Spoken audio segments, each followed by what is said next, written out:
Welcome to Dentist Puns and Money. I am your host, Shawn Terrell, continuing the story of the health challenges that I experienced in 2023. The first thing that I remember when I started to come to on June 8th of that year was how bright it was, even though I couldn't open my eyes. I couldn't talk either, but I could hear my wife next to me and my brother next to me, and my favorite music was playing. I was asked to squeeze my wife's hand and my brother's hand, and I could do both of those things. And I was asked to lift each of my legs. Didn't know why, but I was able to do both of those things. And everyone in the room who I couldn't yet see seemed very excited about that. Eventually, I was able to open my eyes and see that I was in a room that I had never been in before. It was a very bright room with all the windows open, and it was early afternoon, and I realized that I had had another stroke. Flashback to earlier that morning, I woke up and I couldn't move my right side, my leg or my arm. My first inclination upon waking up was that I had a fairly bad headache and that I had to use the restroom. But I couldn't move well enough to get out of bed. And I wasn't alarmed initially because at the time, in that moment, I thought this was all side effects of the first stroke that I suffered less than a week earlier, as I outlined in my previous podcast.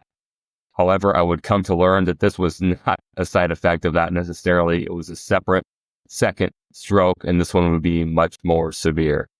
So after a decent amount of time trying to move and not being able to move, I start to get more and more alarmed. Mostly at first because I have to use the restroom, as most people do when they wake up first thing in the morning. But then my concern isn't so much focused on that, but the fact that I can't move. And how am I going to get off the bed? I was sleeping in a separate bedroom of our house because of the first stroke.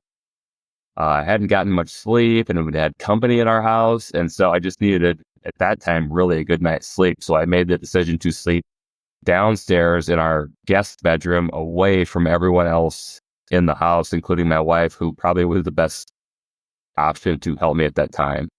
So after laying on the bed, being unable to move for a period of time, I eventually realized that I'm going to have to yell for help. So I start yelling for help. And I know my wife is still asleep because it's fairly early in the morning, probably 6 o'clock in the morning. And she can't hear me. So I keep trying to get off the bed. And eventually I fall off the bed and hit my head, I think, on the floor. Hard, but not. It did knock me out. And this is probably an hour passing, somewhere in there. It's really hard to know how much time passed because I couldn't use my arm and I couldn't reach my phone to call for it, which is bad when you have a stroke. Your first thought would be, well, I'll just call somebody, but I couldn't use my arm. And I didn't have an Apple Watch at that time on my wrist or any kind of watch that I could call for help with, not product specific. At any rate, as more time passes, I start to feel myself fading, I guess is the best way I would explain it, and losing consciousness and losing the ability to speak. And at some point, I realized that I'm not going to be able to yell a lot longer. Either I'm going to lose the ability to speak or I'm going to be unconscious. So I really start to yell as loud as I can. Now we have 2 boys. One of them was not home, thankfully. It was at his grandparents' house. Our other boy was less than a year old at the time and was still sleeping in his crib, so he was safe. Eventually, my wife comes and finds me in the downstairs bedroom on the floor, and it doesn't take her very long to figure out what's going on. She asked me if I was having another stroke, and I tried to gesture and explain that I was, but I couldn't really affirm yes with my voice at that time. Luckily, she understood what I was trying to communicate and called 911 immediately, which made a really big difference And paramedics and fire department people were at our house probably in less than 5 minutes from her calling 911.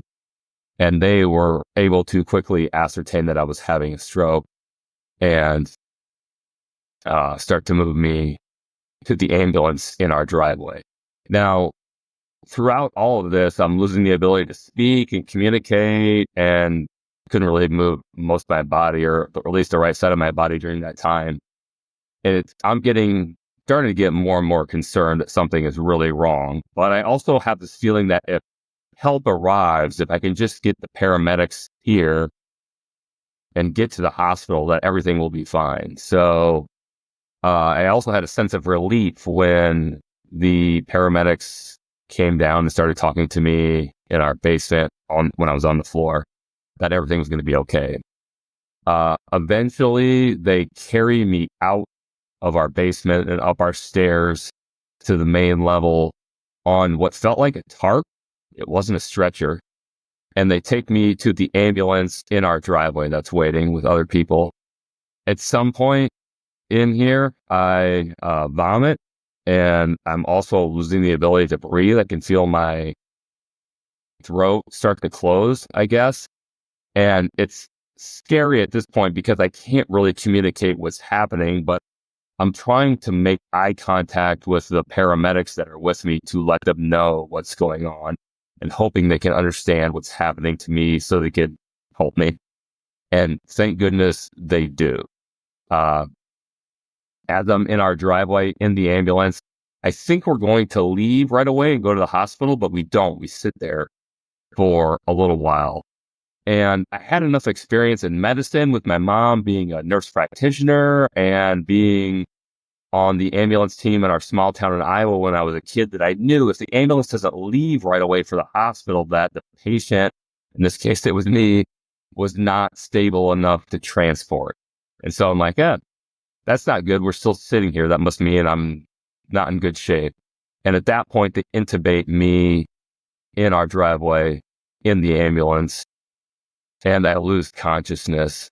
And then fast forward to what I said up at the beginning of the podcast, which was me waking up in the intensive care unit at a hospital in downtown Des Moines, and several hours had passed. So I had another stroke. This one was much worse because I lost the ability to move, speak, and breathe.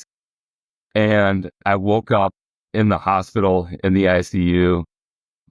Eventually, I was able to speak when they removed whatever was in my mouth. I was intubated. I know that. I don't know the right word. Anyways, come to find out later that I'm not sure exactly how to say this, but eventually they stabilized me and transported me to the hospital.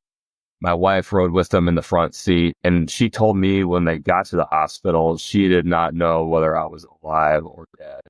They pulled into the emergency room at the hospital, and they told her when she asked that I was still alive.